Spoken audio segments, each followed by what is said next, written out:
mbokki salaamaaleykum dalee nax jàmm sur www.igfm.sn ak IGFM TV donc tey ñu am mbégte di dalal ki nga xamante ni mooy Mariama Soumaré moom bi nga xamante ni moom mooy PDG buntubi.com ak buntubi dev ñu fas yéene waxtaan ak moom ci portail yooyu noonu nga xamante ne ubbi na ko di jàppale képp ki nga xamante ne rek ci domaine bi nga nekk defal publicité ba képp koo xam ne am na domaine boo war a rechercher ci site boobu noonu il suffit juste de taper le nom wala l'adresse et tout mu indil la ko ci secteur bu mu mënti doon donc Mariama kontaan nañu dalal la fii ci IGFM di la wax nga nuyoog internet yi lay seetaan.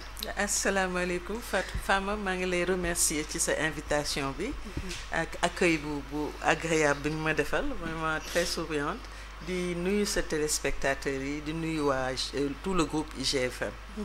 D'accord donc Mariama est-ce que mën nga ñëwaat un peu wax ñu sa parcours. Voilà, donc moi, je suis une Sénégalaise native de Kaolack. Je suis née à Kaolack, j'ai grandi là-bas jusqu'à l'obtention de mon baccalauréat. Après la New Dakar pour faire une formation, des études à l'université. Ensuite, j'ai effectué quelques voyages pour la formation et tout ça. Ensuite, je suis revenue, j'ai travaillé dans plusieurs domaines. Mais pendant toute cette trajectoire-là, ce cursus-là, l'entrepreneuriat était au cœur de mes activités. Donc, je trouvais toujours le moyen d'entreprendre avec de petites bricoles pour commencer, et voilà. Donc, de fil en aiguille, m'ont réveillé cette passion en moi. Donc, c'est ça, Mariama Soumaré. Je suis salariée, je suis dans une organisation régionale d'appui aux médias, mais j'entreprends en même temps et j'appuie les entrepreneurs. D'où cette idée de créer un groupement, un GIE qui s'appelle Buntu Dev. Donc souvent les gens disent Buntu Bidev, non, mais le GIE c'est Buntu Dev. Et c'est ce GIE-là qui a formalisé le portail buntubi.com, qui est un portail B2B pour permettre aux entrepreneurs, aux professionnels d'être visibles, d'être accessibles, quel que soit le secteur d'activité, quelle que soit leur localité, que la relation avec les utilisateurs puisse être rapide, facile, sans intermédiaire. Okay. Donc voilà. D'accord. Aujourd'hui, quels sont vos objectifs? Notre objectif, c'est, comme je l'ai dit à l'entame, Buntu Dev, c'est un groupement d'appui à l'entrepreneuriat. Notre objectif, c'est de pouvoir mettre en lumière les compétences, les talents du Sénégal, notamment chez les jeunes, en particulier chez les femmes. Donc nous les appuyons, nous les accompagnons en termes de stratégie, révision de leur stratégie, en termes de mettre en valeur, visibilité, en termes de formation également, parce que nous avons des services que nous offrons, services d'abord de transformation digitale, parce que le digital est au cœur de notre métier, donc transformation digitale, mais dans la communication, dans la mise en relation, et mise en relation à plusieurs niveaux, techniques, stratégiques, financière. Donc nous les formons en communication, en mentoring, en coaching. Il y a plusieurs niveaux vraiment d'accompagnement pour les entreprises qui sont formalisées et qui souhaitent se formaliser, parce que nous voulons vraiment que c'est quelque chose pour maintenir, nous y tenons, qu'une entreprise doit être formalisée. Donc dans ce cadre-là, nous accompagnons pour leur montrer les différents processus, les mettre en relation avec la ressource disponible, qui il faut contacter, quand est-ce qu'il faut le faire, quelles sont les différentes opérations à effectuer au cours de l'année pour être en règle avec le fisc, etc. Donc l'accompagnement est à plusieurs niveaux et voilà, c'est ça notre mission, notre objectif. D'accord. Vous parlez de mission, donc quelles sont vos missions principales au quotidien? Au quotidien, comme je l'ai dit, hein, nous accompagnons, quelle que soit l'entrée. Il y a plusieurs entrées que nous utilisons pour pouvoir accompagner les entrepreneurs. D'abord, à travers nos deux sites, nous avons le site de buntudev.com et nous avons le site buntubi.com. Donc, buntubi.com, comme je l'ai dit, c'est une plateforme B2B. Donc, Buntu Dev, c'est un site d'actualité pour l'entrepreneuriat. Et tous ces deux sites-là offrent des services, notamment la publicité, si vous avez des produits que vous voulez faire connaître, si vous avez des événements que vous organisez. Donc, nous avons deux sites que nous avons mis à la disposition des entrepreneurs pour faire connaître leurs activités, leurs événements et voilà. Donc à des coûts vraiment hyper compétitifs. Parce que je ne l'ai pas dit à la base, ce que nous recherchons, ce n'est pas nous faire de l'argent sur le dos des entrepreneurs, mais que nous puissions avancer ensemble, semer des graines, les entretenir et récolter ensemble. En tout cas, voilà, il n'y a pas de... Il n'y a pas de... Du coup, nous qui gagne quoi. Tout ce qu'on fait, on cherche à ce que vraiment mon nek lo xamantene mëna dimbalé surtout que jeunes yi lañ ciblé. Donc il faut vraiment les accompagner. Les jeunes entrepreneurs. Et amener également une chaîne YouTube qui permet de visionner en tout cas de produire un magazine bu tudd Voix d'avenir. Donc Voix d'avenir, on l'a fait justement pour ça, mettre en lumière les compétences, vraiment les entrepreneurs innovants. En tout cas tout ce qu'il y a comme ressources au Sénégal, les xalé yi mën xam ko ñu may leen ñu wane leen etc. Et en même temps on invite des décideurs pour que ñoom aussi ñu wax ban regard la ñu am ci ce que les jeunes font, ce que les femmes font. Donc accompagnement yi daal bëri nañu machallah. D'accord. Pourquoi buntu bi buntu comme buntu. Voilà buntu parce d'où est venu le nom? Ça nous est arrivé parce que en fait idée de base bi la woon. Moi lorsque je pensais, j'avais cette idée là, lorsque je l'ai eue, ce qui m'omnibulait, c'est qu'est-ce qu'il faut faire pour que entrepreneurs yi génn si quoi, génn si dans le sens de voilà ñu xam leen parce que chaque fois que kenn xam na c'est un client potentiel. Donc ñu ñàkk la xam tu perds de la clientèle. Je dis le problème numéro 1, c'est de faire en sorte qu'on puisse, quel que soit le moment, le jour, la nuit, vacances, fériés, où que tu sois dans le monde, que tu puisses bo soxla ben jaaykatu dara wala ben defarkatu dara, tu y vas directement. C'est vrai que les gens ont tendance à penser que oui, Facebook, Instagram, tout ça là, ça fait le truc. Mais non, il y a une bonne frange de la population qui est mise à l'écart parce que voilà, amuñu yenn talent yi pour pouvoir tous les jours d'entretenir page Facebook da nga koy alimenter, di poster, di bind, di booster. Il y a beaucoup de travail derrière et ça coûte excessivement cher à la fin de la journée. Par contre buntubi.com c'est une seule action.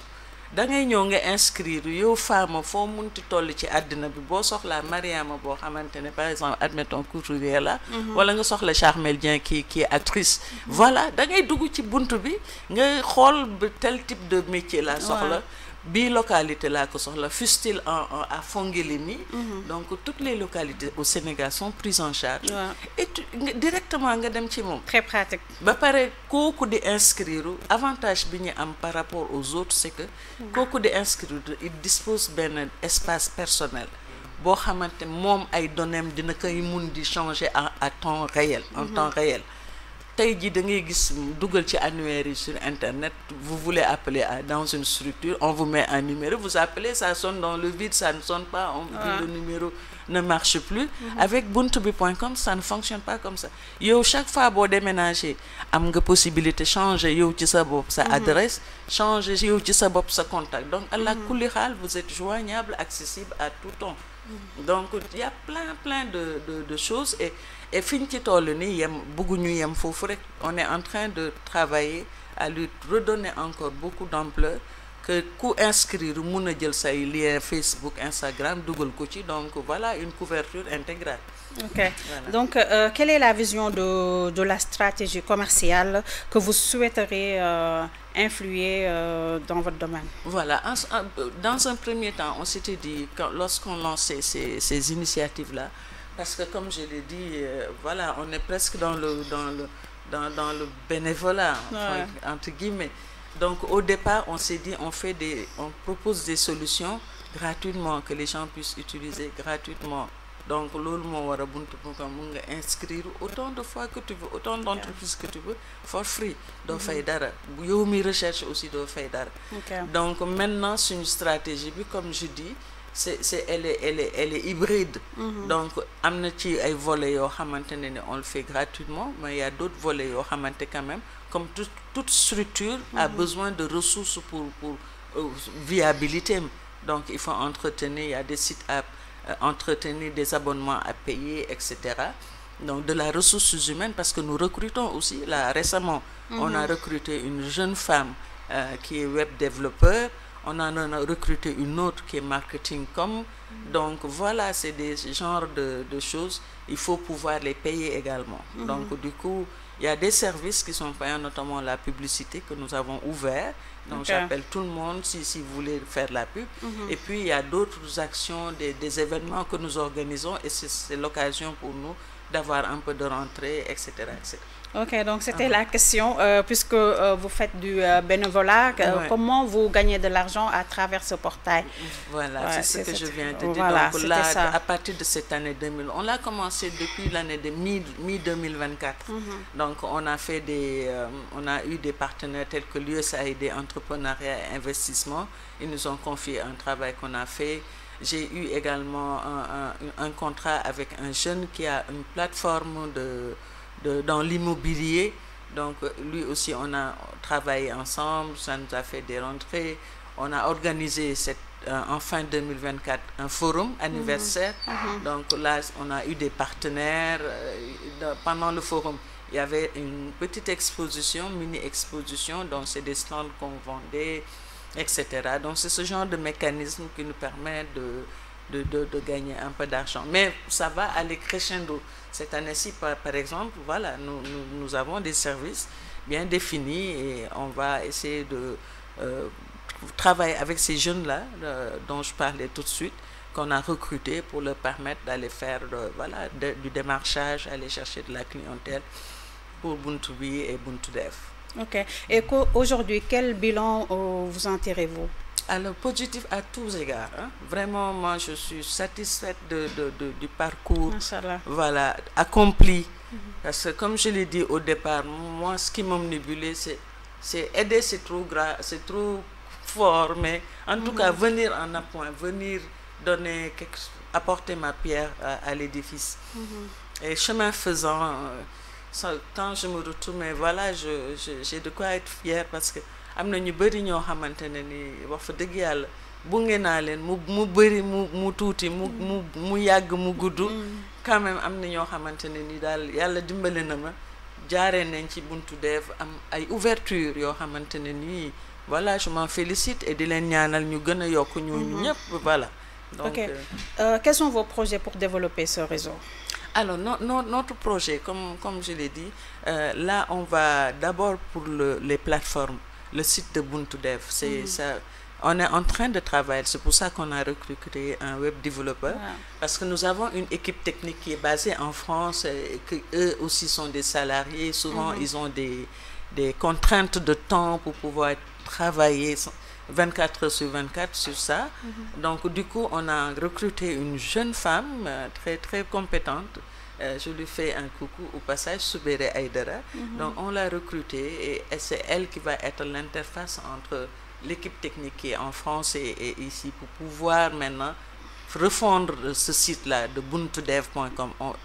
Ça va être refondu pour que ce soit un site 100% actualité où on passera toute l'information relativement à l'entrepreneuriat, au business et tout ça. Ok. Et quel est votre grand défi? Mon grand défi, c'est tout le monde dit la même chose. Hein. Nous avons tous un énorme et seul grand défi, c'est l'accompagnement. Parce que bon, voilà, on a beau avoir d'excellentes idées. Moi, j'aurais pu me contenter de mon travail, gagner mon salaire et vaquer à mes occupations. Voilà, j'ai autre chose à faire, mais bon, yàlla moo ma si dugal ma koy def ak xol et voilà c'est très prenant. Parfois il m'arrive de mettre mon salaire dedans parce que voilà, j'ai pas l'accompagnement qu'il faut. Donc on a besoin d'accompagnement, on a besoin qu'on nous tende la main et ñu bàyyi ko su nit amee idée def li ñuy gën a xalaat mooy plagier ko parce que ñoom am nañu doole. État warul jël entrepreneur yi di am seen idée di commencer li yow nga ñëw ak puissance mi nga am yëpp nga ñëw doubler ko noonu. Voilà, il faut créer des champions. Moi je pense qu'une plateforme comme ubuntubi.com, l'État devrait se l'approprier et moi je suis disposée pour ça. Approprier wu ñu am benn répertoire benn directoire boo xamante ne ni ça peut dépasser nos frontières. ça peut agréger toutes les structures, en tout cas les PME africaines, de l'UEMOA ou de la CEDEAO, et nous commencer à terme, ça peut être un outil aussi, sinon plus performant que Facebook. Donc vous rencontrez beaucoup de difficultés. Il y a beaucoup de difficultés, il y a énormément de difficultés, et j'essaie, je fais de mon mieux pour les relever un à un, et voilà, avec l'aide quand même de ma famille, parce que j'ai des proches qui croient en ce que je fais, qui m'appuient, qui m'accompagnent, donc voilà, quoi. D'accord. Quelles sont vos attentes? Mes attentes, c'est peut-être lancer un message à l'endroit des entrepreneurs, des femmes. C'est de nous agréger sur une force. Voilà, qu'il y ait plus de solidarité dans ce que nous faisons, que nous liguons, qu'on vouloir le meilleur pour l'autre. C'est vrai que souvent les gens me disent que oui, c'est un monde utopique, etc. Mais moi, je pense que c'est quelque chose qui est faisable. Voilà. Donc, àddina non lay sauter, et donc li may xalaat tamit li may xaar aussi ci jeunes yi mooy ñu gën a xam seen bopp, surtout les jeunes femmes, les filles, ñu gën a taxaw, parce que entrepreneuriat c'est important. Non seulement ça t'autonomise, mais tu gagnes en expérience. Donc c'est un capital inestimable boo xamante ne ni buñ ci duggee dinañ xool perte de temps bu bëri dina wàññeeku, etc.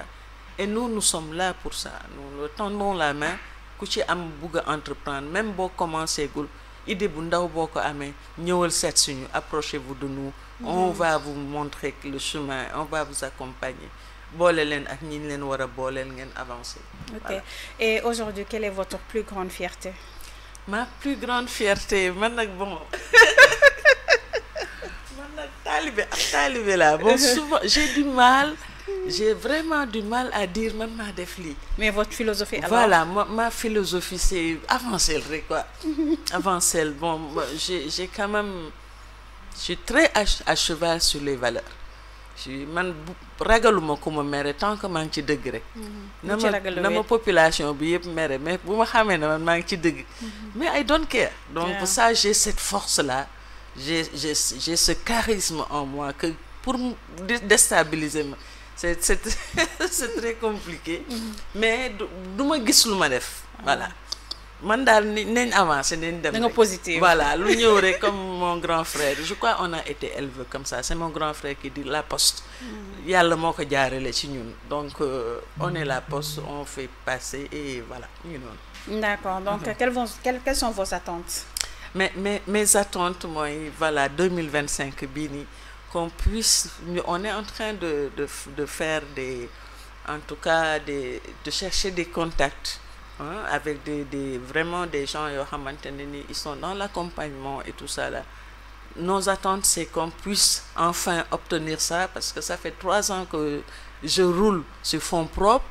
Voilà, damay liggéey def ci, damay entreprendre def ci, tout ça pour que ça fonctionne, ça avance. Voilà, donc maintenant j'espère que cette année-ci je pourrai avoir l'accompagnement pour mun tech la structure, parce que jusque là je travaille à domicile, on a une adresse, on a un bureau, mais bon, comme le plus gros du temps, voilà, je travaille en ligne, donc je le fais à la maison et tout ça. Mais là vraiment je veux poser une structure de Buntu bi, voilà, avec des bureaux, en tout cas un espace où les gens peuvent faire des rencontres, organiser des ateliers, etc. Voilà, c'est ça mes attentes. D'accord, votre dernier mot? Mon dernier mot, ce sera des remerciements. Remercier les femmes, déjà, comme je l'ai dit, de votre accueil très sympathique. Merci. Alors, remercier toute l'équipe de IGFM, voilà, remercier vos téléspectateurs et faire un grand coucou à tous les membres du GIE Buntu Dev, à l'équipe au directorat, mais vraiment, ñi fi jot a jaar ñëpp nuyu naa leen. Ñi fi nekk en ce moment maa ngi leen di nuyu, je peux pas citer tout le monde. Et di ñaan voilà yàlla bu seen yaakaar tas quoi. Et j'appelle tout le monde à venir nous rejoindre, en tout cas ñëw xool qu'est-ce qu'ils peuvent avoir véritablement grâce à l'accompagnement de Buntu Dev.